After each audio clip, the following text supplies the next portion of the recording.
गुरुस्वामी आमे वर्तमान नीलाद्रि विहार भुवनेश्वर जोटी कि गत मसरे ठाकुर श्री श्री श्री केशव चंद्र पुष्याभिषेक अनुष्ठित होता। यही पुष्याभिषेक अवसर रे आमे नीलाद्रि विहार आसीथिलु। यही समय आमे ठाकुरंकर परम भक्त ठाकुर जोटी नीलाद्रि विहार रे अनेक समय अवस्थान करथिले। सही बासभवन रे त्रिपाठी भाई सहित किसी ठाकुर विषय ठाकुर लीला विषय आमे तांको साक्षात करिथिलु। से ठाकुरंकर किछि लीला आपण मानकु कहिथिले। आउ किछि तांको मन भितरे ठाकुरंक लीला विषय रही जाइथिला जे कि समय अभाव आमे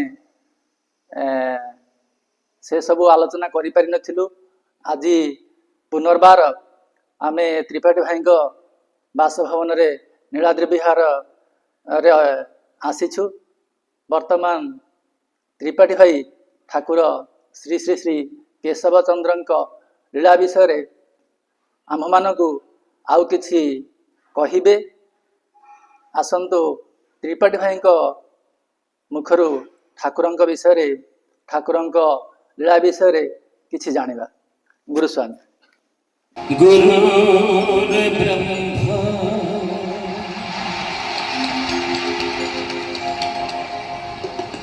गुरु विष्णु गुरुदेव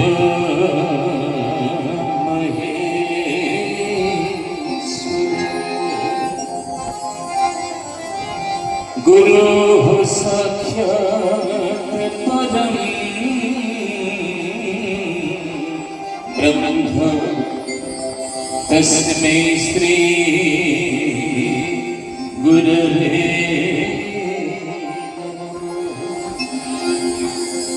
अखंड मंडलाकारं व्याप्तं येन चराचरं तत्पदं दर्शितं येन तस्मै श्री गुरवे।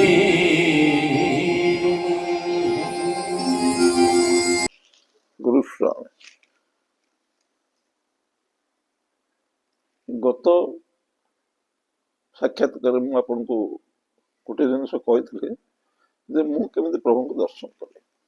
तापर द्वितीय कथा मुझे चित्रकूट आश्रम गोटे बरमुंडा अवस्थित आम से एंट्री प्रभु आमको चित्रकूट आश्रम भितर गृह प्रवेश कर सारा कहले जे मु प्लॉट पाखु जी गुरुप्रभु कौ प्लॉट ना चंद्रशेखर मैंने मुझे आपको देखा एरिया टोटाल जंगल था पशुआ संपूर्ण पके असुविधा। प्रभु जो चाहिए दिन 12:30 गोटे हम आम आसलु कच्चा रास्ता देखे कि गोटे प्लॉटर पूर्व प्लॉटर से छक पाखे रही आसपार कहीं बड़ बड़ पथर गुड़ा पड़ी गाड़ी बाड़ी गला। प्रभु चप्पल पादुका छाड़देला कार रे चली चलिकी आसिले 70-80 फुट डिस्टेंस केते जे पहला जो कोई कथा ताको पाद को खंड क्षत विक्षत कला से कथा कहि परिया नै आसिक गोटे पर्टिकुलर जगह ठिया गले जोटा आपण मैंने देखुए गेट रो जस्ट एंट्री पॉइंट रे प्रभु को पाद चिन्ह सहित पाद पदार्पण दिन तिथि इत्यादि सब लिपिबद्ध है। ग्रानाइट पत्थर प्रभु को पाद चिन्ह पाद चिन्ह को एक्जाक्टली लिखा है से गोटे पेपर रे पाद चिन्ह देइथिले। हाँ गोटे पेपर अलता पाद चिन्ह देइथिले से अनुसार से एक्जाक्टली सेट अच्छे ଏବଂ ତାକୁ ଆଉ ଟିକେ ଇଏ କରିବା ପାଇଁ ସୁଦୃଢ କରିବା ପାଇଁ ପ୍ରଭୁ ତା ଉପରେ ମଧ୍ୟ ନିଜେ ଠିଆ ହେଇକି ଦିଥର ତାକୁ କନଫର୍ମ କରିଛନ୍ତି ଯେ ସେ ମୋ ପାଦ ଚିହ୍ନ। ସେତେବେଳେ ଜଙ୍ଗଲ ଭିତରେ ସେଠି କଣ ମିଳିବ କଣ କରିବେ ପ୍ରଭୁ ମତେ କିଛି ଜଣା ନଥାଏ। ଧୀର ଭାଇ ପୂର୍ବତନ ସେକ୍ରେଟାରୀ ସେ ସାଙ୍ଗରେ ଥାନ୍ତି ଆଉ କିଏ ଥିଲେ ମୋର ମନେ ପଡୁନାହିଁ ଦେଖିଲେ। କେତେ ମସିହା ଧୀର ଭାଇ ସେକ୍ରେଟାରୀ ଥିଲେ ଯେ କେତେ ମସିହା 1996 ଭାଦ୍ର ଶୁକ୍ଳପକ୍ଷ ତୃତୀୟ ତିଥି 19/7/96 ସେଦିନ ତା ଡେଟ୍ ଫେଟ୍ ସବୁ ଲେଖା ହେଇଛି। ସେଠି କହିଲେ ଗୋଟେ ପଥରଟେ ପଡିଛି ଆଣନ୍ତ ସେଠି ମୁଁ ଦେଖିଲି ଗୋଟେ ସୁନ୍ଦର ଶାଳଗ୍ରାମ ଭଳିଆ ପଥର ପଡିଛି ଆଣିଦେଲି। ସେ ପଥର ଆଗରୁ ପଡିଥିଲା ଆଗରୁ ପଡିଥିଲା ମୁଁ ମୋ ଅଜାଣିନି ମୁଁ ଜାଣିନି ମୁଁ ଆସେନି ତ ପ୍ଲଟ ଜାଣିନି କାହିଁକି ମାନେ ପ୍ଲଟ ଆପଣଙ୍କର କିନ୍ତୁ ଆପଣ ଜାଣିନାହାନ୍ତି ପଥର କଣ ପଡିଛି କଣ ନାହିଁ କି ଜଙ୍ଗଲ ଭିତରକୁ ଆସିବ କିଏ ଠାକୁର କହିଲେ ସେଠି ପଥରଟା ଗୋଟେ ଅଛି ପଥରଟା ଅଛି ଆଣ ମୁଁ ଆଣିଲା ପରେ 5 କେଜି ଓଜନର ବ୍ୟାଗ ଗୋଟେ କାନ୍ଧରେ ଝୁଲେଇକି ପ୍ରଭୁ ଆସିଛନ୍ତି ଆଶ୍ରମକୁ। ସେ ତ ଖୋଲିଲେ ମୁଁ ଦେଖିଲି ତା ଭିତରେ ଗଜରା ନଡିଆ ଢାଳରେ ପାଣି ଇତ୍ୟାଦି ସବୁ ଜିନିଷ ସେ ଆଣି ନେଇକି ଆସିଛନ୍ତି ପୂଜା କରିବା ପାଇଁ ଠାକୁର ନିଜେ ନେଇକି ନିଜେ। ଆଉ ଧୀର ଭାଇ ଚକିତ ହେଇଗଲେ ଯେ ଠାକୁରେ କୋଉଠି ଭୂମି ପୂଜା କରିବା ମୁଁ ଦେଖିନି। ମାନେ ଠାକୁରଙ୍କ ସହିତ ଧୀର ଭାଇ ଆସିଥିଲେ ଧୀର ଭାଇ ଆସିଥିଲେ ସିଏ ସବୁ ତାଙ୍କ କ୍ୟାମେରାଟି କାଢିକି ଫଟୋ ଉଠେଇବା ଆରମ୍ଭ କରିଦେଲେ। ପ୍ରଭୁ ଟିକେ ପଛକୁ ଫେରିକି ତାହେଲେ ତାଙ୍କର ଗୋଟିଏ ଫଟୋ ମଧ୍ୟ ଉଠିଲାନି ସେ ଟୋଟାଲ ଗ୍ରିଡଟା ଖରାପ ହେଇଗଲା। ତାପରେ ପ୍ରଭୁ ଆରମ୍ଭ କଲେ ପୂଜା ଧୂପ ଦୀପ ଲଗେଇଲେ ଗଜରା ଦେଲେ ସବୁ କାମ ସାରିଲେ ନଡିଆଟି ବାଡେଇଲେ ବାଡେଇକି ମତେ କହିଲେ ପାଣିଟା ଟିକେ ଛିଞ୍ଚି ଦିଅ। ଟିକେ ଜୋର ହଁ ଖସା ହେଇଥିଲେ ଭଲ ହେଇଥାନ୍ତା କିନ୍ତୁ ନଡିଆ ପାଣି ଛିଞ୍ଚି ଦିଅ କାମ ଚଳିଯିବ। ଛିଞ୍ଚି ଦେଲି ସବୁ କାମ ସାରିକି ପ୍ରଭୁ ଚାଲିଗଲା ଏଠୁ ଆଶ୍ରମ ମୁଁ ଘରକୁ ଫେରିଲି ଚିତ୍ରକୂଟ ଫେରିଗଲି। 2 ମାସ ପରେ ଏଟା ଡିସେମ୍ବର ପାଖାପାଖି ପ୍ରଭୁ ଦକ୍ଷିଣ ଭାରତରୁ ବୁଲାବୁଲି କରିକି ଆସି ପହଞ୍ଚିଲେ ପୁଣି ଆଉଥରେ ଆସିଲେ ପୁଣି ଆସି ପୁରୀ ଚିତ୍ରକୂଟରେ ପହଞ୍ଚିଲେ। ଆପଣ ସେତେବେଳେ ରହୁଥିଲେ ମୁଁ ସେତେବେଳକୁ ଫୁଲ ଫ୍ଲେଜ୍ ଆମେ ରହୁଥିଲୁ ପରିବାର ସହିତ ଆସି ରହିଲେ 6-7 ଦିନ ରହିଲେ। ସେଇ ସମୟ ଭିତରେ ଆମର ଜେବି ପଟ୍ଟନାୟକଙ୍କ କ୍ୟାବିନେଟ ଇନକ୍ଲୁଡିଂ ଜେବି ପଟ୍ଟନାୟକ ସମସ୍ତେ ଆସି ମୋତେ ପ୍ରଭୁଙ୍କ ଦର୍ଶନ କଲେ। ମାନେ ଜେବି ପଟ୍ଟନାୟକ ସେ ଠାକୁରଙ୍କୁ ଦର୍ଶନ କରିଛନ୍ତି ହଁ କଥାବାର୍ତ୍ତା ବି ହେଇଛନ୍ତି ବହୁତ ସମୟ ଧରି ବସିଛନ୍ତି ତାଙ୍କ ପାଖରେ। ତାପରେ ସେ ସମସ୍ତେ ଫେରିଗଲା ପରେ ତା ପୂର୍ବରୁ ଜଷ୍ଟ ପ୍ରଭୁ ଯେତେବେଳେ ସେ ଆସିବା ପୂର୍ବରୁ ପ୍ରଥମେ ଆସିଲେ ସକାଳୁ ଗୋଟେ ଚା ଦିଆହେଇଛି ଠାକୁରଙ୍କୁ ଲ୍ୟାଣ୍ଡ ଫୋନ ଟେଲିଫୋନଟା ଥୁଆ ହେଇଛି ତାଙ୍କ ଇଏ ଉପରେ ଟିପୟ ଉପରେ। ଆମର ଜଗତପୁର ଗୋବିନ୍ଦ ଭାଇ ଟେଲିଫୋନ କଲେ ପ୍ରଭୁ ଉଠେଇଲେ କହିଲେ ପ୍ରଭୁ କୋଉଠୁ କହୁଛନ୍ତି? ପ୍ରଭୁ କହିଲେ ମୁଁ ଚିତ୍ରକୂଟରୁ କହୁଛି ତୁମେ ଏଠି କେବେ ଆସିବା ପାଇଁ ଚେଷ୍ଟା କରିବ ନା ଆସିବ ନାହିଁ। ସେ ଭିତରେ ଆସିନାହାନ୍ତି କେବେ। ତାପରେ ଅନ୍ୟାନ୍ୟ କାର୍ଯ୍ୟ ସାରିଲେ ମତେ କହିଲେ ସେଠି ଗୋଟେ ଘରଟେ କରୁନୁ ନୂଆ ନୂଆ ମିଶିଥାଏ ବହୁତ ଉତ୍ସାହ ସାଙ୍ଗେ ସାଙ୍ଗେ ଜଣ ଗୋଟେ କହିକି ଗୋଟେ ସ୍କେଚଟେ ତିଆରି କରିଦେଲେ ଆପଣ ଯାହା ଦେଖୁଛନ୍ତି ଘର ଏକ୍ଜାକ୍ଟଲି ସେମ୍ ପ୍ରଭୁ ତା ଦେହରେ ଠିକ ଭାବରେ ଘର ସ୍କେଚଟା ପ୍ରଭୁ ନିଜେ ସ୍କେଚଟା ସେ ଦେଖିଲେ ନିଜେ କଲେନି ସ୍କେଚଟା ଦେଖିଲେ ଠିକ ତାଙ୍କ ରିକ୍ୱାରମେଣ୍ଟ ଅନୁସାରେ ଠିକ ଅଛି। କେବଳ 2ଟା ନଡିଆ ଗଛ ତା ଦେହରେ ଦେଖା ହେଇଥିଲା ଗୋଟେ ହାତୀ ଖାଇଯାଇଛି ଆଉ ଗୋଟେ ଅଛି। ମାନେ ହାତୀ ଏଠି ଆସନ୍ତି ହଁ କହିବି ସେଇଟା ଗୋଟେ ଅଦର ମ୍ୟାଟର। ତାପରେ ମତେ ଭାରି ଉତ୍ସାହ ଲାଗିଲା ମୁଁ ସ୍କେଚଟା ଦେଖେଇଦେଲି ପ୍ରଭୁ ଟିକ ମାରିଦେଲେ ମୁଁ ତାକୁ ପ୍ଲାନ୍ ବି ଆପ୍ରୁଭ କରିଦେଲି ଭିଡିଓ କରିକି ଏଠି ଖୋଳାଖୋଳି ହେଇଗଲା। ଜଙ୍ଗଲ ଟିକେ ସଫା କରି ଖୋଳାଖୋଳି କରିଦେଲେ କିନ୍ତୁ ତାପରେ ଆଉ ଆସିଲିନି ଟିକେ 3-4 ମାସ କରିଗଲା। କାହିଁକି ଆସୁନି ମୁଁ ବି ଜାଣିନି ମୁଁ ମୋ ବିଜନେସରେ ବ୍ୟସ୍ତ ମୁଁ ତ କେତେବେଳେ କୁଆଡେ ଯାଉଛି ତା ଠିକ ନାହିଁ ଆସିପାରେନି। ଦିନେ ପ୍ରଭୁ 4ଟା ବେଳେ ଆସେ ଯୋଉଠି ଗେଟ୍ ଦେଖୁଛନ୍ତି ସେଇଠି ଠିଆ ହେଇଛନ୍ତି ମତେ ଫୋନ ଟିକେ କରିଥିଲେ ମୁଁ ବୋଧେ ଆସି ପହଞ୍ଚିଲି। ମତେ କହିଲେ ତମେ ଘରଟା କରୁନ ସେ ନିଜେ ପ୍ରଶ୍ନ ପଚାରୁଛନ୍ତି, ନିଜେ ମଧ୍ୟ ଉତ୍ତର ଦେବା ପାଇଁ ମୋ କଣ୍ଠରେ ବସିଛନ୍ତି। ମୁଁ ସେଠୁ ତାଙ୍କୁ କହିଲି, ପ୍ରଭୁ ପଇସା କଥା ବିଶେଷ ମୁଁ ଚିନ୍ତା କରୁନାହିଁ, କିନ୍ତୁ ଏଠି ପାଣି ନାହିଁ, ଇଲେକ୍ଟ୍ରିସିଟି ନାହିଁ, ଘରର ତ ମୂଳ ଜିନିଷ ହଉଛି ଯୋଡେଇର କ୍ୟୁରିଂ କରିବା, ପାଣି ଦେବା, ପାଣି ତ ନାହିଁ, କେମିତି କଣ କରିବା? ଏଠି କିଛି ନଥିଲା, ରାସ୍ତାଘାଟ ବି ନଥିଲା, କୌଣସି ସୋର୍ସ ନଥିଲା ଆଣିବା ପାଇଁ ମଧ୍ୟ। ତାଙ୍କର ସେ ଆଙ୍ଗୁଠି କାଟିଲେ, ଜଷ୍ଟ କାନ୍ଧରେ ଏଠି ଟଚଟେ କରିଦେଲେ, କହିଲେ କରୁନ, ସେତିକି। ଆଜି ଆପଣ ଘର ଦେଖୁଛନ୍ତି, ଘର ଠିଆ ହେଇଗଲା। ମଝିରେ ମଝିରେ ମধ্যে ସେ ଆସନ୍ତି, ଦେଖନ୍ତି, ପୁରା କମ୍ପ୍ଲିଟ ହେଇଗଲା। କେବଳ ଏ ଫ୍ଲୋର କବାଟ ଫବାଟ ଲାଗିନଥାଏ, ରେଡି ହେଇଥାଏ, ଖାଲି ଲାଗିବ, ରଙ୍ଗ ହବ, ଏତିକି ବାକି ଥାଏ, ବାକି ସବୁ ସରି ଯାଇଥାଏ। ଦିନେ ଗଜପତିରୁ ଆମେ ଯଜ୍ଞ ସାରିକି ଫେରିଲୁ, ସରୋଜ ଭାଇ ବୋଲି ଜଣେ ଷୋଳଶୀ ବିହାର ଅଛନ୍ତି, ତାଙ୍କ ଘରେ ପ୍ରଭୁ ଅବସ୍ଥାନ କରୁଥାନ୍ତି। ସନ୍ଧ୍ୟାବେଳେ ଆସି ବସିଲେ, ଆସିଲେ, ମତେ ବି ଡକାଗଲା, ମୁଁ ଆସିଲି। ଶ୍ୟାମ ଭାଇ ଯେତିକି ପୂଜକ ଯାଇଥିଲେ ସମସ୍ତେ ପ୍ଲସ୍ ପ୍ରଭୁ ବସିଛନ୍ତି, ମୁଁ ମଧ୍ୟ ଆସି ପହଞ୍ଚିଲି। ଟିଫିନ ଫିଫିନ ଖାଇବା ଭିତରେ ଶ୍ୟାମ ଭାଇ ମତେ ପଚାରିଲେ, କହିଲେ ଘର ତ ହେଇଗଲା, ପ୍ରତିଷ୍ଠା ହବ ନା, ଆମେ କିନ୍ତୁ ପାଟ ପିନ୍ଧିବୁ। ବୋଲେ କେତେ ଟଙ୍କିଆ ପାଟ ପିନ୍ଧିବୁ? 3,000, 4,000, 5,000, 10,000, 15,000, ନା ଆପଣ କଣ ଏମିତି କହୁଛନ୍ତି? ବୋଲେ ଦବା ବାଲା ଯେତେବେଳେ ରାଜି ହଉଛନ୍ତି, ନବା ବାଲା ଏତେ ରିଲକ୍ଟାଣ୍ଟ କାହିଁକି କହୁନାହାନ୍ତି? ନା ନା, କହିଲେ ଆପଣଙ୍କର, ଆପଣ କଣ ଦେଖୁଛନ୍ତି ଘର ପ୍ରତିଷ୍ଠା ହଉନି କି? ଆମେ ଯାହାକୁ ପୂଜା କରିବା ସେ ନିଜେ ବସୁଛନ୍ତି ସାମ୍ନାରେ ଆଉ ଟିଫିନ ଖାଉଛନ୍ତି, ଆପଣ ମାନେ ପୂଜା କରିବା କଥା, ଆପଣ ବି ବସୁଛନ୍ତି, ଆଉ ଘର ପ୍ରତିଷ୍ଠା କଣ ହବ? ଘର ପ୍ରତିଷ୍ଠା ହେଇଗଲାଣି। ସେ ଗୋଟେ ପ୍ରଭୁଙ୍କୁ ପଚାରିଲେ, ପ୍ରଭୁ କଣ ଘର ପ୍ରତିଷ୍ଠା ହେଇଗଲା? ନା, ଘର ପ୍ରତିଷ୍ଠା ସରିଗଲାଣି, ତୁମର ଯଦି ଲୁଗା ପିନ୍ଧିବା କଥା ଟିକେ ଆସେ ହୋମ କରିଦବ। ତାପରେ ପ୍ରଭୁ ଚାଲିଗଲେ। ସେ ଯୋଉ ଦଶଟା କରିବା ଭିତରେ ପାଣି, ଇଲେକ୍ଟ୍ରିସିଟି, ଏଠି ଜଗିକି ରହିବା ପାଇଁ ସବୁ ବ୍ୟବସ୍ଥା ହେଇଗଲା ଅଟୋମେଟିକାଲି, ମତେ କିଛି କରିବାକୁ ପଡେନି। ମୁଁ ତ ରହେନି ପ୍ରାକ୍ଟିକାଲି, ଏଠି ଭୁବନେଶ୍ୱରରେ ମୁଁ ନଥାଏ, କିନ୍ତୁ ଘର କାମ ଚାଲିଥାଏ। ତା ଭିତରେ ପ୍ରଭୁ ଏମିତି ବୁଲାବୁଲି କରି ବହୁତ ଥର ଆସନ୍ତି, ଯାଆନ୍ତି। 1999 ବାତ୍ୟା ଯେତେବେଳେ ହେଲା, ଯୋଉ ବସ୍ତି ଅଛି କମ୍ପ୍ଲିଟଲି ସ୍ମାସ ହେଇଗଲା, ଭାଙ୍ଗି ଯଥାର୍ଥ ହେଇଗଲା। ସେମାନେ ଯଦି ବାସନା ଆସି ରହିଲେ,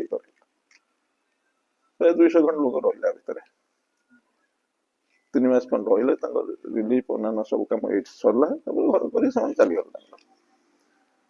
ଆଜି ମଧ୍ୟ ସେ ଏବାଟେ ଗଲାବେଳେ ଘରକୁ ପ୍ରଣାମ ଟି କରନ୍ତି। ଆ ଭିତରେ ପ୍ରଭୁ ଆଉ ମାନେ ଆସିବା, ଏଠିକି ସେଠିକି ଯାଉଥାନ୍ତି, କୋଉଠି ବରମୁଣ୍ଡା, ଏଠିକି ଆସିନଥା, ଥରେ ଫେରିଗଲେ, ଗେଟ୍ ପାଖରୁ ଫେରିଗଲେ, କହିଲେ ମୋର ଏଠିକି ଆସିବା ସରିଗଲା, ଏଠିକି ମୁଁ ଆଉ ଆସିବିନି, ମୁଁ ଯିବି କୋଉଠି ନୀଳାଦ୍ରି। ଇନସିଡେଣ୍ଟଲି ପ୍ଲଟର ଗୋଟେ ଇଣ୍ଟରେଷ୍ଟିଂ ଜିନିଷ ଆପଣଙ୍କୁ ଜଣେଇବି। ଜାଗାର ନାଁ ହଉଛି ନୀଳାଦ୍ରି ବିହାର। ଏ ନୀଳାଦ୍ରି ବିହାର ଜାଗାର ନାଁ ଦେଲା କିଏ? କିଏ କଲା? ମୁଁ ଥରେ ମେନ୍ କଲୋନୀର ଯୋଉଟା ଆସୋସିଏସନ ଅଛନ୍ତି, ତାଙ୍କୁ ପଚାରିଲି, ଭାଇ ନାମକରଣ କିଏ କଲା ନୀଳାଦ୍ରି ବିହାର? ତା ଭିତରେ ତାଙ୍କର ଯେ ମାନେ ଏକ୍ସ ସେକ୍ରେଟାରୀ ସେ କହୁଛନ୍ତି, କହିଲେ ଆମେ ମିଟିଂରେ ବସୁଛୁ, ସମସ୍ତେ କଣଟା ନାଁ ଦେବା ବୋଲି ଗୋଟେ ଚିନ୍ତା କରୁଛୁ। ଏ ସମୟରେ ପଛରେ ଜଣେ ବୁଢା ବସିଥିଲେ, ଆମେ ତାଙ୍କୁ ଜାଣୁନୁ। ସେ ହଠାତ୍ କହିଲେ, ନୀଳାଦ୍ରି ବିହାର ନାଁଟା ଦଉନ, କହିକି କୁଆଡେ ଚାଲିଗଲ। ନୀଳାଦ୍ରି ବିହାର ନାଁ ହେଇଗଲା। ଆଚ୍ଛା, ଦ୍ୱିତୀୟ ଜିନିଷ, ଆପଣ ମନ୍ଦିରଟି ଦେଖିଛନ୍ତି ପାହାଡ ଉପରେ? ଐଶାନ୍ୟ ଦିଗରେ ଐଶାନ୍ୟେଶ୍ୱର ଅଛନ୍ତି ଠାକୁରଙ୍କର, ଦେଖିନା? ବୁଦ୍ଧ ପାର୍କରୁ ଆସିବେ ଯଦି ବାଁ ହାତେ ପାହାଡ ଉପରେ ଗୋଟେ ବଡ ମନ୍ଦିରଟା ଅଛି, ଛୋଟ ମନ୍ଦିର ନାହିଁ। ପ୍ରଭୁଙ୍କର ଭାରି ଲାଇକିଂ ପ୍ଲେସ୍, ପ୍ରଭୁ ବସିକି ଏଇଠି ଦେଖନ୍ତି ଜାଗର ଯାତ୍ରା ଇତ୍ୟାଦି, ଯାଇଛନ୍ତି ମଧ୍ୟ ସେ ଜାଗାକୁ ନିଜେ ଫିଜିକାଲି। ତାଙ୍କ ନାଁ ଐଶାନ୍ୟେଶ୍ୱର। ଏସବୁ ଜିନିଷ ଯଦି ମିଶେଇକି ମତେ ଜଣେ ବନ୍ଧୁ ପଚାରୁଥିଲେ, କହିଲେ ଏଇଟା କେମିତି ସମ୍ଭବପର, ଆପଣଙ୍କ ଘର ଐଶାନ୍ୟ କୋଣରେ ଐଶାନ୍ୟେଶ୍ୱର, ନୀଳାଦ୍ରି ବିହାର, ଇଏ କଣ? ବୋଲେ ସେ ରହସ୍ୟ ଆପଣ ଜାଣିପାରିବେନି, ରହିବାକୁ ଦିଅନ୍ତୁ। ତାପରେ ସେଠୁ ପ୍ରଭୁ ମଝିରେ କେତେବେଳେ ଥରେ ଅଧେ ଆସିବେ, କାହିଁକିନା ବିନ୍ଦୁ ସ୍ଥାପନ ପୂଜାଟା ହୁଏ ଠାକୁରଙ୍କର। ଆମର ସେଇ ଚିତ୍ରକୂଟ ଆଶ୍ରମରୁ ଆରମ୍ଭ ହେଇଥିଲା ପ୍ରଥମେ ବିନ୍ଦୁ ସ୍ଥାପନ ପୂଜା। ହଁ, ସେଠି ଏଠିକି ଯେତେବେଳେ ସିଫ୍ଟ କରିବା ହେଲା ଏଠି ମଧ୍ୟ ହଉଥାଏ। ପ୍ରଭୁ ଆସନ୍ତି ପ୍ରତି ବର୍ଷ ବିନ୍ଦୁ ସ୍ଥାପନ ପୂଜା ଦିନ, ସେ ନିଶ୍ଚିତ ଭାବରେ ଆସିବେ ଯୋଉଠି ଥାନ୍ତୁ। ଏଟା ଆମର କାର୍ତ୍ତିକ ପୂର୍ଣ୍ଣିମା ପରଦିନ ମାର୍ଗଶିର ପ୍ରଥମ ଦିନ ସେ ପୂଜାଟା ହୁଏ। 3ଟାରୁ 5ଟା ଭିତରେ ପୂଜାଟା ହବ। ଅଦ୍ୟାବଧି ମଧ୍ୟ ସେ ଚାଲିଛି ଏବଂ ତା ଉପଲକ୍ଷେ ଯୋଉ ମାସଟା ଯାକ ହୋମ ହୁଏ, ମାର୍ଗଶିର ମାସଟା ଯାକ ମଧ୍ୟ ଅଦ୍ୟାବଧି ହଉଛି ସେଟା। ତାପରେ 2004ରେ ପ୍ରଭୁଙ୍କର ପ୍ରଭୁ ଯାଉଥାନ୍ତି ଷଡ଼ଙ୍ଗୀ। ମୋ ଶ୍ୱଶୁରଙ୍କର କ୍ୟାନ୍ସର ହେଇଯାଇଥାଏ। ସେ ଚାହିଁଲେ ପ୍ରଭୁଙ୍କୁ ଟିକେ ଦର୍ଶନ କରିବା ପାଇଁ, ପ୍ରଭୁ କହିଲେ ନାହିଁ ସେ ଆସିପାରିବେନି, ମୁଁ ଯିବି। ଏଇ ଜାଗାରେ ତାଙ୍କର ଦର୍ଶନ ହେଲା। ଦର୍ଶନ କଲେ, ଇଣ୍ଡିକେସନ ମଧ୍ୟ ଦେଇଗଲେ 7 ଦିନ ଭିତରେ ତାଙ୍କର ଲାଇଫ ସରିଯିବ। 7 ଦିନ ଭିତରେ ମଧ୍ୟ ସରିଗଲା। ତାଙ୍କର ଯୋଉଦିନ ଏକାଦଶ, ପ୍ରଭୁ ଆସିକି ଷଡ଼ଙ୍ଗୀରୁ ଏଠି ପହଞ୍ଚିଲେ। ପହଞ୍ଚିକି ରହିଲେ କଣ୍ଟିନ୍ୟୁଅସଲି 1 ବର୍ଷ କିମ୍ବା ତଦୁର୍ଦ୍ଧ। ତାଙ୍କର ଆବିର୍ଭାବ ମହୋତ୍ସବ ଯୋଉ ପୂଜା ପଦ୍ଧତି ଇତ୍ୟାଦି ସବୁ ଏଇଠି ପାଳନ ହେଲା। ଆଶ୍ରମକୁ ଗଲେ ନାହିଁ ଟୋଟାଲି। ତାରି ଭିତରେ ଆମର ଜଣେ ବିଭୂତି ଆଚାର୍ଯ୍ୟ ତୀର୍ତୋଲ, ସେ ପ୍ରଥମେ ପ୍ରଭୁ ଆସିବା ପରେ ସେ ଆସିଲେ ପୂଜା କାମ କରିବା ପାଇଁ, ପୂଜାପୂଜି କରିବା ପାଇଁ। ସେ ପୂଜାପୂଜି ସାରିଲା, ପ୍ରଭୁ ତାଙ୍କର ଗଲେ। ତାପରେ ରାଧା ନବମୀ, ହଁ, ମନ୍ଦିରରେ ପ୍ରତିଷ୍ଠା କେମିତି ହେବେ, କିଏ ପ୍ରତିଷ୍ଠା ହେବେ? ମନ୍ଦିର ତ ହେଇଗଲା। ମନ୍ଦିର ପାଇଁ ସେ ରଘୁନାଥ ମିସ୍ତ୍ରୀ ଥାନ୍ତି, ଆମର ବାପା ମାଙ୍କ ମନ୍ଦିର ଯିଏ କରିଛନ୍ତି ତିଆରି, ତାଙ୍କୁ ଏଠିକି ଡେପୁଟ କରିଦେଲେ। 5-6 ମାସ କରି ଏଠି ରହିକି, ହଁ, ବାପା ମାଙ୍କ ମନ୍ଦିର ତିଆରି କଲେ। ସେ ଆସିଲେ 5-6 ମାସ ରହିଲେ। ମତେ କହିଲେ ତୁମେ ତାଙ୍କୁ କିଛି କହିବନି। ମୁଁ ତାଙ୍କୁ କିଛି କିଛି କହିନି। କେବଳ କହିଲେ ଗୋଟେ ସେଠି ବୁଢା ଟିକେ ମାଛ ପ୍ରିୟ, ତାକୁ ହୋଟେଲରେ ଟିକେ ମାଛ ପ୍ରିୟ। ବୁଢା କିନ୍ତୁ ଖାଇଲାନି ମାଛ। ଏଠି ରହିଲେ, ତାଙ୍କ ସାଙ୍ଗରେ ଗୋଟେ ପାରାଟିଏ ଜଗିକି ତାଙ୍କୁ ରହିଲା। ବୁଢା ଗଲେ, ସେ ବି ପଳେଇଲା ପାରା। କିନ୍ତୁ ସେ ତାର ଆପଣ ତ ଦେଖିଲେ ସିଂହାସନ ଇତ୍ୟାଦି କରିଛନ୍ତି, ଘରର ଉପର ଇଏ ଦେଖିବେ ଯଦି ସିଲିଂ ଫିଲିଂ ସବୁ ଡିଜାଇନ ସେ କଲେ ରଘୁନାଥ। ତାପରେ ସେ ଗୋଟେ ଚାଲିଗଲେ, ସବୁ ରେଡି, ଅପେକ୍ଷା କେବଳ ପ୍ରଭୁଙ୍କୁ ଆସିବାକୁ। ପ୍ରଭୁ ଆସିଲେ, ଷଡ଼ଙ୍ଗୀରୁ ଫେରିଲେ ଟିକେ। ସେଦିନ କେହି ନାହାନ୍ତି। ମୋ ସ୍ତ୍ରୀ ତାଙ୍କ ଗାଁକୁ, ବାପାଙ୍କ ଘରକୁ ପଳେଇଛନ୍ତି, ପିଲାମାନେ ମଧ୍ୟ ପଳେଇଛନ୍ତି, ମୁଁ ଏକୁଟିଆ। ରାତିରେ ଆସି ପ୍ରଭୁ ପହଞ୍ଚିବେ, ଖବରଟା ମିଳିଲା। କଣ କରାଯିବ, ଯେ ଯାହା ହଉ ଜଣେ ଅଧେ ଅପା ଥିଲେ, ତାଙ୍କୁ ଅନୁରୋଧ କରି ଡାକିଲୁ। ବାଇ ଦ ଟାଇମ୍ ଝିଅ ଆଉ ଶ୍ୱଶୁରଙ୍କର ବଡ ସାନ ଶ୍ୱଶୁରଙ୍କ ଝିଅ, ସେ 2 ଜଣ ଧରି ଆସି ପହଞ୍ଚିଲେ। କାମ ଚଳିବା ଆରମ୍ଭ ହେଇଗଲା। 10-15 ଜଣ ଏଠି ଚାଲିଲା। ଏଇ ରହିବା ଭିତରେ ତ ଏଠି ପ୍ରଭୁଙ୍କର ବହୁତ ଲୀଳା ଖେଳ ଚାଲେ, ମାନେ ଯାହାକି ଆମେ ଭୁଲି ପାରୁନା ବେଳେ ବେଳେ। ପ୍ରଭୁଙ୍କ ଯିବା ପୂର୍ବରୁ ବିଭୂତି ଆଚାର୍ଯ୍ୟ ଠାକୁରଙ୍କୁ କହିଲେ, ପ୍ରଭୁ ଆମେ ଟିକେ ରାଧାପାଦ ଦର୍ଶନ କରନ୍ତୁ। ବିଭୂତି ଆଚାର୍ଯ୍ୟ, ହଁ, ସେ ଯାଇକି ସାକ୍ଷୀ ଗୋପାଳେ ଦର୍ଶନ କରିବ। ହଉ, ଦେଖି ଦର୍ଶନ କରିବ ଆଉ କଣ। ମନ୍ଦିରରେ ପୂଜା ପାଇବେ କିଏ? ଆସନ ତ ଖାଲି ପଡିଥିଲା। ପ୍ରଭୁ ଦିନେ ହଠାତ୍ କହିଲେ, ମୁଁ ଟିକେ ବୁଲାବୁଲି କରିବି। ଆମର କ୍ଷୀରୋଦ ଭାଇ ସମାଜର ଯେ ଅଛନ୍ତି ରିପୋର୍ଟର, ସେ କ୍ୟାମେରାଟି ଧରିକି ଆସିଥାନ୍ତି। ସମାଜରେ ଅଛନ୍ତି, ସେ ରହୁଛନ୍ତି କୋଉଠି, ଆମର ଏଠି ଚକେଇଛାରେ। ସେ କ୍ୟାମେରା ଧରିକି ଆସିଛନ୍ତି, ଜଣକୁ ଧରିକି। ମୁଁ ତାଙ୍କୁ ଦେଖିଥିଲି, ବୋଲି କଣ ହେଲା ଭାଇ, କିଛି ପ୍ରୋଗ୍ରାମ ନା? ହଁ, ମୁଁ କୁଆଡେ ଗୋଟେ ଯିବି ବୋଲି ବାହାରିଥିଲି, ରହିଗଲି। ବୋଲି କଣ ହଉଛି ଦେଖିବା ଟିକେ। ପ୍ରଭୁ ତାଙ୍କର ପ୍ରତ୍ୟେକ ରୁମ୍ प्रत्येक रूम रे पसिले गोटे झूला चेयर अछि ता देहरे बसिके झूलिले एवं सब गोटे हमर होम एडवाइजर रो गोटे पर्सनल मूवमेंट हम चावला भाई करछथि सेतरे देखिया पाइ बुलचंदी तापर गेट बाहर को जाके किसी गाय को आनिक खाइक देते खाइक देकर बुली बुली बुली आसे सिंहासन में बन जाते बाबुल मोर से प्रभु लास्ट तो ये चूल मारे देह से जाए बसी पड़े मत सिंहासन में बसिके आशीर्वाद कले एवं आम तो कहूँ किए बस किए पूजा पाइबे तेणु लक्ष्मी नारायण को आम बस पूजा आरंभ कलु नारायण तो बसीगले लक्ष्मी बसले बोले आम केम जाना जो राधापाद दर्शन करने विभूति भाई कहले ठीक से दिन जो आम कार्तिक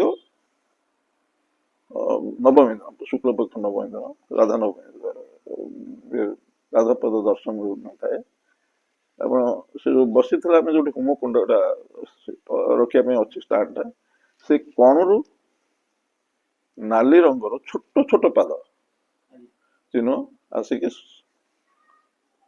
सिंहासन पाखे दीटा जाक पाद काटि पड़ा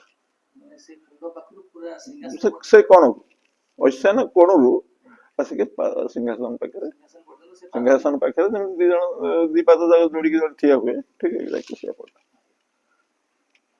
मत कहले मुझे डाउट कल मुझे कहीं रात आखि उंगी देखिए कर देते गोटे सत्य कथा कहते डाउट कले कि देख संभवपर नुहे संभवपर नुहे कहीं ना सिंदूर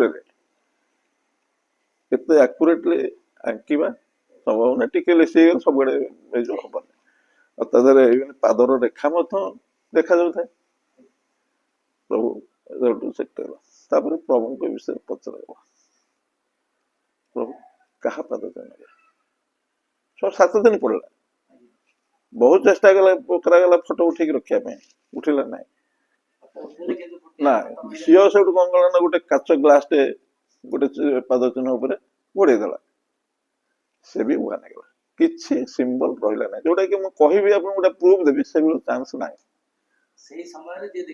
जे देखी जहाँ बाकी से देखिए 7 दिन पर से चलीगला बंद ठाकुर पचार ठाकुर कहले जार पूजा हो स्त्री आस से गोटे जगह गोटे डाउट है से कन्फर्म कराते डाउटा तेणु लक्ष्मी आसन लक्ष्मी नारायण पूजा से चल प्रभु पूजा उभय अंग से आसुँ तेणु पूजा कले एमती है चली था मुझे गोटे जिन आगुरी कह छाड़ी दे जाए कहूँ प्लट मत आलटमेंट है जी डिपार्टमेंट को मोर जन बंधु मत कहले से जगार टे मटी नहीं जन अवधान को देखा गोटे पटिया परशुराम नायक था ना मरीगले अवधान मटीटा जो शुंगी देकर मत सीधा कह तुम्हें से रही पार ना बोल कहीं ना जदि प्रतिदिन मर प्रतिदिन बचो तुम अवस्था या हम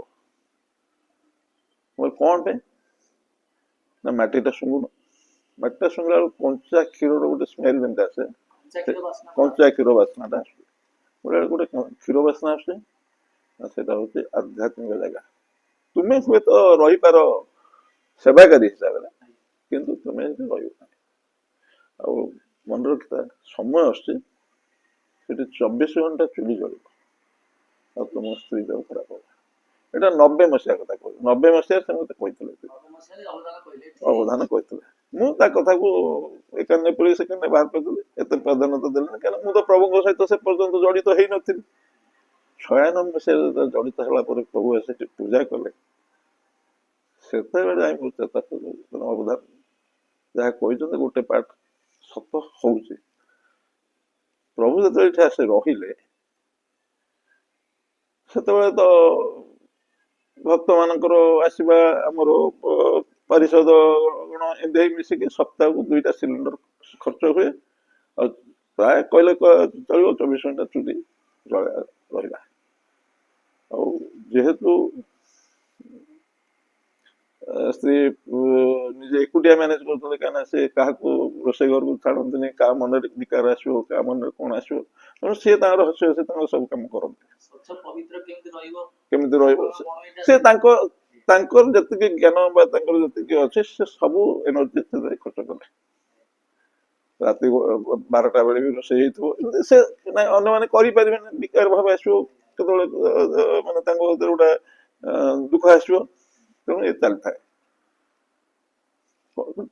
ବର୍ଷେ ଠିଆ ହେଇକିରି କାମ କରିଲା ପରେ ଆଣ୍ଠୁ ଆଉ ଅଣ୍ଟା ଏସବୁ ଜାମ୍ ହେଇଗଲା।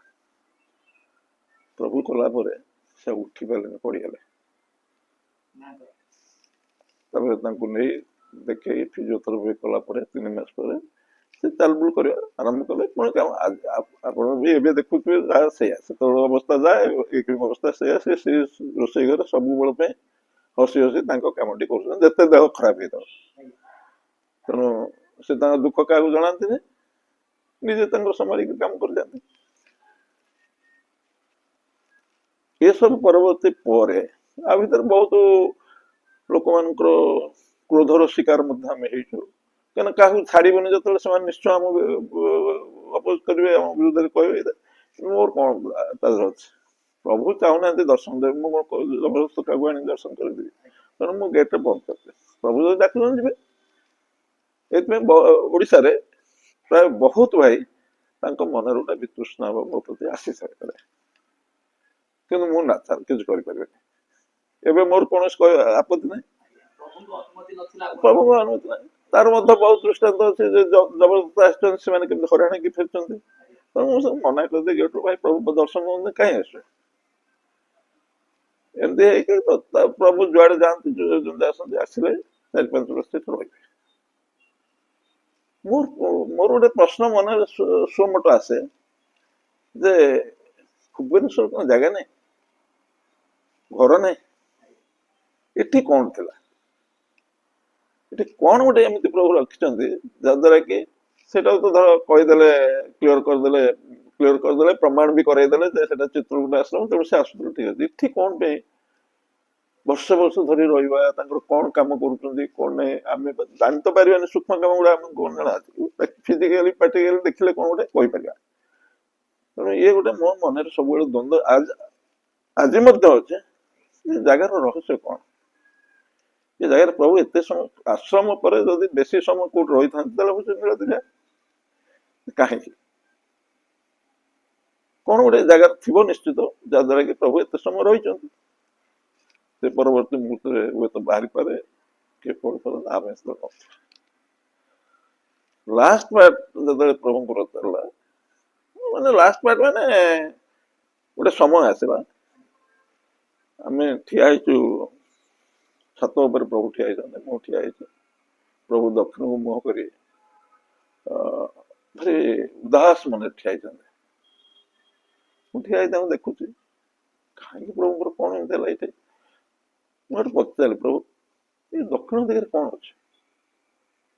ସବୁବେଳେ ଉଦାସ ହେଇ ଜାଣିଛନ୍ତି, ଦକ୍ଷିଣକୁ ମୁହଁ କରି ବସୁଛନ୍ତି, ସବୁ କଣ ଦକ୍ଷିଣ ଦିଗରେ ଅଛି କଣ?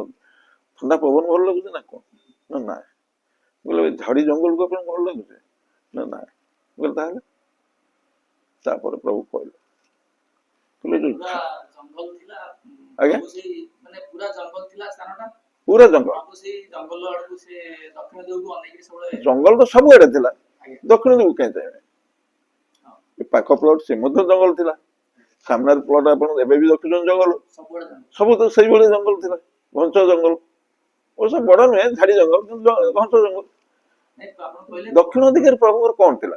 ପ୍ରଭୁ କାହିଁକି ଦକ୍ଷିଣ ଦିଗକୁ ସବୁବେଳେ ମୁହଁ କରି ଠିଆ ହୁଅନ୍ତି? ଆଉ ଉଦାସ ହେବାରେ ଏମିତି ନୁହେଁ ଯେ ଗୋଟେ ହସ୍କୁଛି, ନାହିଁ, ଉଦାସ ହେଇ ସେ ଦେଖି ଚାଲନ୍ତି।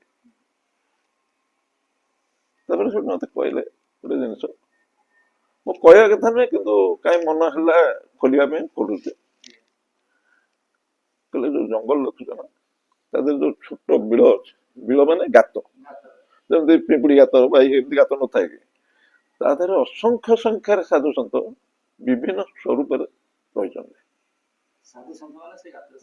ବିଭିନ୍ନ ସ୍ୱରୂପରେ, କିଏ ଜନ୍ଦା, ପିମ୍ପୁଡି, ଉଇ ଇତ୍ୟାଦି ଇତ୍ୟାଦି ହେଇକି ସେ ସ୍ୱରୂପରେ ସବୁ ଅଛନ୍ତି। କାହିଁକି? ନା ଦର୍ଶନ ଲାଗେ ସାର୍। କହିଲେ ଅସୁବିଧା କୋଉଠି, ଆପଣ ତ ଏଠି ଠିଆ ହେଇଛନ୍ତି, ମଝିରେ ତ କିଛି ନାହିଁ, ଆପଣ ତାଙ୍କୁ ଦର୍ଶନ ଦେଇ ଦିଅନ୍ତୁ, ଭାତ ଓହ୍ଲେଇ ନା ନା ସେମିତି ହବନି। କହିଲେ ତାହେଲେ ନା ତାଙ୍କ ସମୟ ଆସିଲେ ସେମାନେ ଦର୍ଶନ କରିବେ। ଏଇଟା ଏଠି ରହିଲା। ଘର ହବା ବେଳେ ସେ ମତେ କେତୋଟି ଜିନିଷ ଇନସିଷ୍ଟ କରିଥିଲେ, ଦକ୍ଷିଣ ପଟ ଯୋଉ ବାଉଣ୍ଡ୍ରି ୱାଲଟାକୁ ହାଇଟ୍ କରିଦେବା ପାଇଁ। ଯେହେତୁ ଜଏଣ୍ଟ ବାଉଣ୍ଡ୍ରି ମୁଁ ଆଉ ତା ଭିତରେ କରିପାରିଲିନି, ସେଠୁ କହିଲେ ଦେବଦାରୁ ଗଛ ଲଗେଇ ଦିଅ, ତାକୁ ବି ଲଗେଇ ପାରିଲିନି। ସେ ମାନେ ଏ ଜିନିଷ ଗୁଡିକ ଗୋଟେ ଗୋଟେ ଇନସିଡେଣ୍ଟ କହି ଚାଲିଛନ୍ତି, ମୁଁ ତାକୁ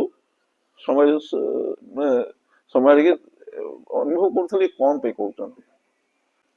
ସେତେବେଳେ ବାବୁଲି ଥିଲେ, ଶ୍ୟାମ ଭାଇ ଥିଲେ, ଆଉ ଶରତ ଭାଇ ବୋଧେ ଥିଲେ, ଏ ତିନି ବେଶୀ ନାହିଁ, ସେବାକାରୀ ଏତିକି ଥିଲେ। ସମସ୍ତଙ୍କ ମୁହଁରେ ପଟି ମରା, କେହି ପାଟି ଖୋଲନ୍ତିନି। ତଳେ ନା ଟିଭି ଚାଲିବ ନା ଗ୍ରାଇଣ୍ଡର ଚାଲିବ, କିଛି ଚାଲିବନି, ସାଇଲେଣ୍ଟ। ଆ ଭିତରେ ମଣିଷ ଅଛନ୍ତି ବୋଲି କେହି ଜାଣିପାରନ୍ତିନି, 100% ସାଇଲେଣ୍ଟ। ଆଚ୍ଛା, ତା ମଝିରେ ମଝିରେ କଣ କରିବେ ପ୍ରଭୁ ନା ଏମାନଙ୍କୁ ସବୁ ସାଙ୍ଗରେ ସେବାକାରୀ ମାନଙ୍କୁ ସାଙ୍ଗରେ ନେଇକି ଯିବେ, ଗେଟ୍ ପାଖରେ ଠିଆ ହେବେ, ତ ସାଷ୍ଟାଙ୍ଗ ପ୍ରଣାମ କର। କାହାକୁ କରିବେ? କେହି ତ ନାହାନ୍ତି ସାମ୍ନାରେ, କାହାକୁ ସାଷ୍ଟାଙ୍ଗ ପ୍ରଣାମ କରିବେ? ମୁଁ ପ୍ରଭୁ କହୁଛନ୍ତି ନା, ଆଉ ତ ସେଥିରେ ଦ୍ୱିମତ କରିବାର ନାହିଁ। ବାଧ୍ୟ ହେଇକି ଏମାନେ ସାଷ୍ଟାଙ୍ଗ ପ୍ରଣାମ କରନ୍ତି, କିନ୍ତୁ କରନ୍ତି କାହାକୁ? କିଏ ଠିଆ ହେଇଛନ୍ତି ସାମ୍ନାରେ ଯେ ପ୍ରଭୁ କହୁଛନ୍ତି ସାଷ୍ଟାଙ୍ଗ ପ୍ରଣାମ କର? ସାଷ୍ଟାଙ୍ଗ ପ୍ରଣାମ ତ ଆମେ ଗୁରୁଙ୍କୁ କରୁଛେ ପ୍ରଭୁଙ୍କୁ, ସେମାନଙ୍କୁ ସାଷ୍ଟାଙ୍ଗ ପ୍ରଣାମ କଣ କରିବେ? ଇଏ ମଧ୍ୟ ଦ୍ୱନ୍ଦ୍ୱରେ ଅଛି, କେହି ପର୍ଯ୍ୟନ୍ତ ନା ଦେଖିନାହାନ୍ତି ତ କହିବେ କି? ଏ ପର୍ଯ୍ୟାୟ ଥିଲା ପ୍ରଭୁଙ୍କର ଏକ ପ୍ରକାର ଶେଷ ପର୍ଯ୍ୟାୟ। ତାଙ୍କ କାମ ଯୋଉଥିପାଇଁ ସେ ଜାଗାକୁ ସିଲେକ୍ଟ କରିଥିଲେ, ଆସିଥିଲେ ଏବଂ ଏତେ ଦୀର୍ଘ ସମୟ ରହିଲେ, ଲାଷ୍ଟ ଡିସେମ୍ବର ଜାନୁଆରୀ 2015 ଏଉଠୁ ବିଦାୟ ନେଇକି ଗଲେ କଳିଙ୍ଗ ହସ୍ପିଟାଲ। ତେଣୁ ଏ ଜାଗାଟାକୁ ସେ କହିଥିଲେ ମଧ୍ୟ ଥରେ, କହିଲେ ଏଇଟା ମୋର ଚିର ବିଶ୍ରାମ ସ୍ଥଳ। ପ୍ରଭୁ ଦେହ ଛାଡିଦେଲା ପରେ ଆମେ ଦେଖିଛୁ ଯେ ଜଣେ ଲେଡି ଆସି ପହଞ୍ଚିଲେ, ତାଙ୍କୁ କଣ ସ୍ୱପ୍ନ କଲେ ଯେ ମୁଁ ଅଛି ଚନ୍ଦ୍ରଶେଖର ନୀଳାଦ୍ରି, ତୁ ଯାଇପାରୁନୁ ଟିକେ ମତେ ଦର୍ଶନ କରିକି ଆସିପାରୁନୁ? ସେ ବିଚାରି 3 ଦିନ କାଳ ଖୋଜି ଖୋଜି କୋଉଠି ଅଛନ୍ତି କଣ ଏମିତି ହେଇକି ଈଶାନେଶ୍ୱର ମନ୍ଦିରରେ ଠିଆ ହେଇକି ଚାଲି ଚାଲିକି ଆସିଛନ୍ତି। ଟିକେ ଅଟୋ ବାଲା ଆସିଲାନି, ଚାଲି ଚାଲିକି ଆସିଲେ। ମୁଁ ତାଙ୍କୁ ତ କେବେ ଦେଖିନି। କହିଲେ ମୁଁ ମାଉସୀ ତାଙ୍କର, ମତେ କହିଲା ଏ କଥା, ମୁଁ ସେଇଥିପାଇଁ ଆସିଛି। ତେଣୁ ତାପରେ ମଧ୍ୟ ଆଉ 2 ଜଣ ଏମିତି ଆସିଛନ୍ତି ଯୋଉମାନେ ପ୍ରମାଣ କରୁଛନ୍ତି ଯେ ମୋର ଏଇଟା ଚିର ବିଶ୍ରାମ ସ୍ଥଳ, ଆଉ ମୁଁ ସେଇଥିପାଇଁ ଦେଖେଇ ଦଉଛୁ, ଆମେ ବିଶ୍ରାମ କରେ। ସେଥିପାଇଁ ଏ ରୁମ ରେ ସବୁବେଳେ ଆମେ ପ୍ରାୟ କେହି ବିଶେଷ ଆସୁନୁ, ପୂଜାପୂଜି ଟିକେ କରିଦିଆଯାଏ। ଆଜ୍ଞା, କେବଳ ବିଶ୍ରାମ ସ୍ଥଳ ହିସାବରେ ରହିଯାଏ। ଏଠି ସତ୍ସଙ୍ଗ କରେଇ ଦିଅନ୍ତିନି। ସାକ୍ଷା କରିବା ପାଇଁ ଜଣେ ପ୍ରପୋଜ ଦେଲେ ମନା କଲେ, ତେଣୁ ତାଙ୍କର ଟୋଟାଲି ସାଇଲେଣ୍ଟ ଦରକାର। ଆଜି ପର୍ଯ୍ୟନ୍ତ ଆମେ ଚେଷ୍ଟା କରୁଛୁ କରିବା ପାଇଁ, ବାକି ପ୍ରଭୁଙ୍କ ଇଚ୍ଛା। ଗୋଟେ ଆପଣଙ୍କୁ ଦୃଷ୍ଟାନ୍ତ ଦେବି, ଅଖଣ୍ଡ ଦୀପ ଆମର ସେ ଆଚାର୍ଯ୍ୟ ଭାଇ ଯୋଉ କହୁଥିଲେ ବିଭୂତି ଭାଇ, ସେ ଗୋଟେ ଅଖଣ୍ଡ ଦୀପ ଆଣିଲେ, ତାଙ୍କୁ ଶକ୍ତି ମିଶ୍ର ଆପଣ ଜାଣିଥିବେ କି ଆମେ କହିପାରିବେନି, ସିଏ ଆସି ସେ ଟିକେ ଲଗେଇଦେଲେ, ଗୋଟେ ଅଖଣ୍ଡ ଦୀପଟେ ଲଗେଇଦେଲେ। ସେ ଯାଆନ୍ତି ଆଶ୍ରମରେ, ବହୁତ ରେପୁଟେଡ ଲୋକ, ସେମିତି କଥା ନାହିଁ। ପୁରୀର ସେ ରହୁଛନ୍ତି ଉତ୍ତରାରେ। ଅଖଣ୍ଡ ଦୀପଟା ସେ ଲଗେଇଲେ, ଆରମ୍ଭ କଲେ ଏଇଠି ଇମୋସନାଲି ଲଗେଇଦେଲେ। ଆଚ୍ଛା, ଅଖଣ୍ଡ ଦୀପଟି ଜଳିଲା ମାନେ ତା ପାଇଁ ଘିଅ ଦରକାର। ସେତିକି ଘିଅ ଦବ କିଏ? ତାଙ୍କର ଜଣେ ସାନ ଭାଇ ଏଠି ଅଛନ୍ତି, ଚାକିରି କରୁଛନ୍ତି, କୁନିଆ ଭାଇ ବୋଲି ଆମେ ଡାକୁ। କହିଲେ କୁନି ଘିଅ ଦବ। ସେ ବିଭିନ୍ନ ଜାଗାରୁ ବିଭିନ୍ନ ଉପାୟରେ କଣ ଘିଅ ଟିକେ କଲେକ୍ଟ କରନ୍ତି ଘରେ। ତା ଭିତରେ ଆମେ ଦେଖିଲୁ 10 ଥର ଅଖଣ୍ଡ ଦୀପ ଲିପିଲା। ଜଣେ ଦେଶବନ୍ଧୁ ଭାଇ ବୋଲି ମଧ୍ୟ ଏଠି ପୂଜକ ଥିଲେ, ଦେଶବନ୍ଧୁ। ସେ ଯେତେବେଳେ ଗଲେ ଏଠିକି ଠାକୁରଙ୍କ ପାଖକୁ ଯାଇଥାନ୍ତେ, ଠାକୁର ପଚାରିଲେ ଅଖଣ୍ଡ ଦୀପ କେମିତି ଚାଲିଛି? ନା ଅଖଣ୍ଡ ଦୀପ କାହିଁ, ଖଣ୍ଡ ବିଖଣ୍ଡ ହେଇକି ରହିଛି, ଅଖଣ୍ଡ ବି ନା, ତାକୁ ତୁରନ୍ତ ବନ୍ଦ କର। ଯଦି ସିଏ କହିଥାନ୍ତେ ଆମକୁ କିଛି ଚିନ୍ତା କରିବା ନାହିଁ, ଘିଅ ଅଟୋମେଟିକାଲି ଆସି ପହଞ୍ଚି ଯାଇଥାନ୍ତା। ତେଣୁ ତାଙ୍କ ଇଚ୍ଛା ବିରୁଦ୍ଧରେ ଆମେ କିଛି ଏଠି କରିବାକୁ ଚାହୁଁନା। ସେ ଯାହା କହିବେ ଆମେ ସେୟା କରିବା। ସେ ସୂକ୍ଷ୍ମରେ କୁହନ୍ତୁ, ଫିଜିକାଲି କୁହନ୍ତୁ, ଯୋଗ କୁହନ୍ତୁ, ଠାକୁରଙ୍କ ଇଚ୍ଛା ବ୍ୟତୀତ ଆମେ କିଛି ଏଠି କରୁନା। ଫଙ୍କସନ ଯୋଡି ହଉଛି, ଆଉ 2-3ଟା କରିପାରିଥାନ୍ତେ ନା, ସେ ସେତିକି କରୁଛନ୍ତି, ଆମେ ସେଇଟାକୁ କଣ୍ଟିନ୍ୟୁ କରୁଛୁ, ଚେଷ୍ଟା କରୁଛୁ। ସେ ସହଯୋଗ କରିଦଉଛନ୍ତି, ସେ ସବୁ ପ୍ରକାର ସାହାଯ୍ୟ କରିଦଉଛନ୍ତି। ବିନ୍ଦୁ ସ୍ଥାପନ 62 ଯାକ ଜନ୍ମ ଏଇ ଯୋଡି ହଉଛି, ସେତିକି ଆମେ ଅଛୁ। ଆଉ ତାଠୁ ଅଧିକା ଗୋଟେ କିଛି ଆଗକୁ ଆପଣଙ୍କର ଯୋଉ ପ୍ରଭୁ ଏଠି ଯାଇ କଳିଙ୍ଗ ହସ୍ପିଟାଲ ଆଡମିଟ ହେଲେ, ତାପରେ ବଡ କଣ୍ଟ୍ରୋଭର୍ସିଆଲ ଚାଲିଲା ଓଡିଶା ସାରା। ପ୍ରଭୁକୁ କାହିଁକି ସ୍ପେଶାଲି ବାବୁଲି ଆଉ ଆମେ ହେଲୁ ଭିକ୍ଟିମ। ତୁମେ ତାଙ୍କୁ ପ୍ରଭୁ କହୁଛ, ତାଙ୍କ ଇଚ୍ଛା ପଚାରିଛ କି କେବେ? ପ୍ରଭୁ କୋଉଠି ଚାହୁଁଛନ୍ତି ଯିବା ପାଇଁ ପଚାରିଛ କି କେବେ? ନାଇଁ, କେହି ନେଇନାହାନ୍ତି। ପ୍ରଭୁ ତାଙ୍କର ଇଚ୍ଛାରେ ଯାଇଛନ୍ତି, କିନ୍ତୁ ବାହାର ଲୋକ ଯୋଉମାନେ ସେମାନେ ଜାଣିନାହାନ୍ତି ଫ୍ୟାକ୍ଟଟା କଣ। ତେଣୁ ସମସ୍ତଙ୍କର ଗୋଟେ ଇଏ ରହିଲା, କାହିଁକି ସେଠିକି ନେଇଗଲେ, ଏମିତି କଲେ।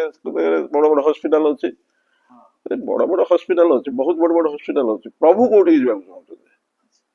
ତାଙ୍କ ଇଏ ତ ନବ, ମତ ନବ ନା ନାଇଁ, ନା ନିଜ ଆମ ଅନୁସାରେ ଆମେ ନେଇ ଯୋଉଠି ନେଇ ସେଠି ତାଙ୍କୁ କରିଦବା। ସେ କଳିଙ୍ଗ ହସ୍ପିଟାଲ କାହିଁକି ଯାଉଛନ୍ତି, କଳିଙ୍ଗ ହସ୍ପିଟାଲରେ ତାଙ୍କର କଣ ଅଛି, ସେ ବିଷୟରେ ଆମେ ଜାଣିବାନି, ଅନୁଧ୍ୟାନ ବି କରିନି। କଳିଙ୍ଗ ହସ୍ପିଟାଲରେ ରହିବା ଭିତରେ ତାଙ୍କର ବହୁତ ଡକ୍ଟର ଅଛନ୍ତି ଯୋଉମାନେ ତାଙ୍କୁ ଦର୍ଶନ କରନ୍ତି। ହଁ, ଜଣଙ୍କ ନାଁ ମୁଁ କହୁଛି, ପରେଶ ଜେନା।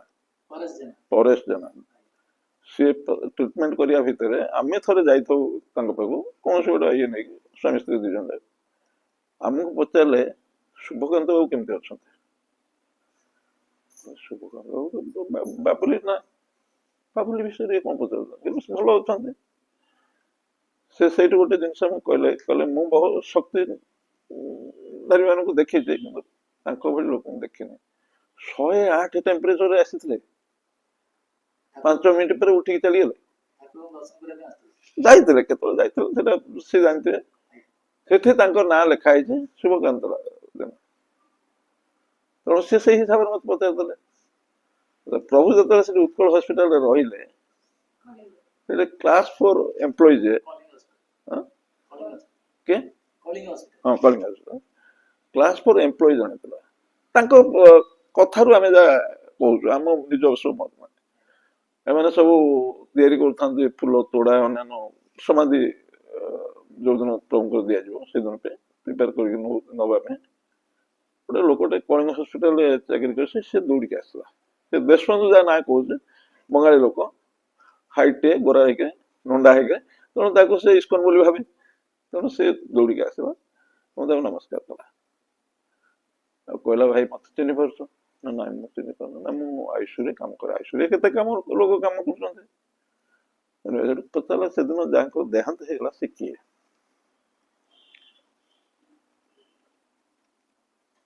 କହିଲେ, ସେ ଆମ ଗୁରୁଦେବ।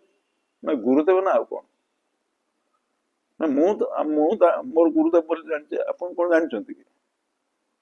ସେ କଣ କରେ ନା, ଏଇ ଯୋଉ ଗୋଟେ ଲୋସନ ଲଗାଏ ବଡିରେ, ପ୍ରତିଦିନ ସକାଳୁ ଆସିବ, ତାର କାମ ହେଲା ବଡିରେ ଲୋସନ ଟା ଲଗାଉ, କାହିଁକିନା ବେଡସୋର ନ ହଉ, ଘା ଫା ହେଇଯାଏନି କି ବିଶ୍ରମ ପଡିଲେ, ସେ ସେଇଥିପାଇଁ ଲଗାଏ। ସିଏ ତାର ଆରମ୍ଭ କଲା ବ୍ୟକ୍ତ 18ଟା ଯାକ ଚିହ୍ନ ସେ ଦେଖେଇছে, ଠାକୁର ତାକୁ ଦେଖେଇଛନ୍ତି। 18 ଚିହ୍ନ ତାକୁ ଦେଖେଇଛନ୍ତି ବୋଲି ସିଏ କ୍ଲେମ କରୁছে। ଆମେ ଜାଣିନୁ, ତା ନମ୍ବର ନାହିଁ ଆମ ପାଖରେ, ନା ତା ନାଁ ବି ଜାଣିନୁ। ଅକସ୍ମାତ ଆସିଲା, କହିଲା, ଚାଲିଗଲା। ଆପଣ ଆପଣ ମତେ କୁହନ୍ତୁ ଆମ କଥାରେ ଠାକୁର ଯିବେ ନା ତାଙ୍କ କାମ ପାଇଁ ସେ ଯିବେ? ତାହେଲେ ଆମେ ପ୍ରଭୁଙ୍କ ଉପରେ ପ୍ରଭୁତ୍ୱ ଦେଖେଇବାଟା ହଉଛି ଗୋଟେ ଟୋଟାଲି ଭୁଲ। ସିଏ ଆମେ ତାଙ୍କ ଦାସ, ସିଏ ଯାହା କହୁଛନ୍ତି ଆମେ ମାନିବା। ତାଙ୍କୁ ପଚାର, ତାଙ୍କ ଓପିନିଅନ ନିଅ, ସେ କୋଉଠିକି ଯିବାକୁ ଚାହୁଁଛନ୍ତି। ନାଇଁ, ଆମେ ସବୁବେଳେ କହୁଛୁ ଆମ ଇଚ୍ଛାଟା ଜାହିର ହଉ, ଆମେ ଯୋଉଠି ଚାହିଁବୁ ସେଠି ନେଇଯାଉ। ସେ କଣ ଆମ ଆଜ୍ଞାକାରୀ ହିସାବରେ ଆସିଛନ୍ତି କି? ଏତିକିରେ ବନ୍ଦ କରୁଛୁ ଭାଇ। ଇଏ ହେଉଛି ସେହି ଠାକୁରଙ୍କର ଶ୍ରୀପଦ ଚିହ୍ନ, ଯେଉଁଠି ପ୍ରଭୁ ତାଙ୍କର ଶ୍ରୀପଦ ପ୍ରଥମେ ସ୍ଥାପନ କରିଥିଲେ। ଦେଖନ୍ତୁ ସେଇ ଶ୍ରୀପଦର ସ୍ଥାନକୁ।